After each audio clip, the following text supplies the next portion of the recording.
రాష్ట్రాన్ని డ్రగ్స్ కు అడ్డాగా మారుస్తూ కూటమి ప్రభుత్వం పరిపాలన చేస్తుందని విశాఖ జిల్లా వైసీపీ అధ్యక్షులు కేకే రాజు ఆరోపించారు.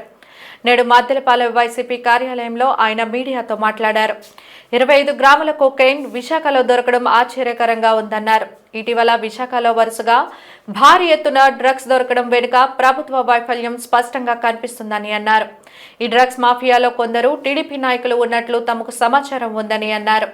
2024లో కొన్ని పత్రికలు వైసీపీపై ఈ విషయమై బురద చల్లాయని, 2023లో ఎల్లో మీడియాకు అడ్డాగా ఉన్న పత్రికలు వైసీపీపై దుష్ప్రచారం చేశాయని గుర్తు చేశారు.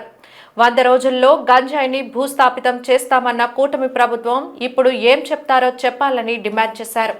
దీనిపై ముఖ్యమంత్రి, ఉప ముఖ్యమంత్రి సమాధానం చెప్పాలని కోరారు. చెప్పడం జరిగింది. ముఖ్యంగా విశాఖపట్నంలో జరిగిన సంఘటనకు సంబంధించి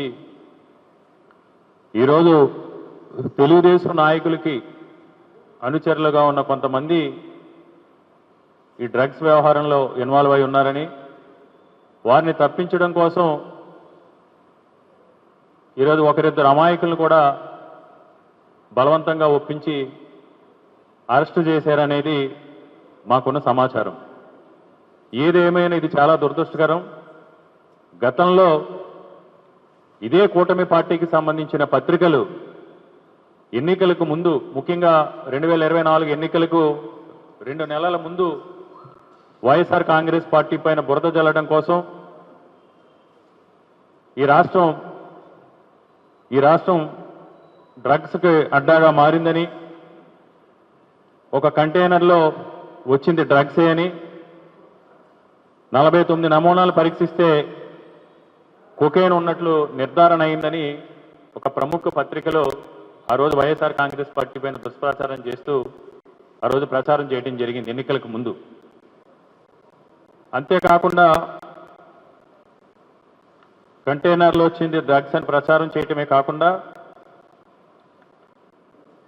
రాష్ట్రం అంతర్జాతీయ డ్రగ్స్ ముఠాల అడ్డా అని 2023 మార్చి 2024 మార్చి 23వ తారీఖున ప్రచురించి ఈ విధంగా ఆనాటి వైఎస్ఆర్ కాంగ్రెస్ పార్టీ పైన దుష్ప్రచారం చేసే ప్రయత్నం చేయడం జరిగింది.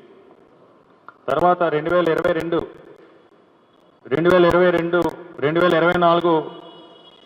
మార్చి 22న ఎన్నికల తరుణంలో భారీగా రాష్ట్రంలోకి డ్రగ్స్ అని ఈనాడు పత్రికలో ఒక కథనం.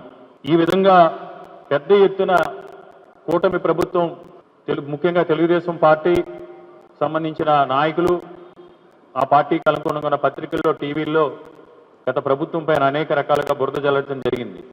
కానీ ఈరోజు ఎన్నికలకు ముందు ఈ కూటమి ప్రభుత్వం అధికారంలోకి వస్తే 100 రోజుల్లో ఆంధ్రప్రదేశ్ రాష్ట్రంలో గంజాయి కానీ, డ్రగ్స్ కానీ ఇలాంటి కార్యకలాపాలు లేకుండా పూర్తిగా నివారిస్తామని ఆ రోజు చంద్రబాబు నాయుడు గారు కానీ, కూటమిలో ఉన్న వారి భాగస్వాముల నాయకులు కానీ చెప్పడం జరిగింది.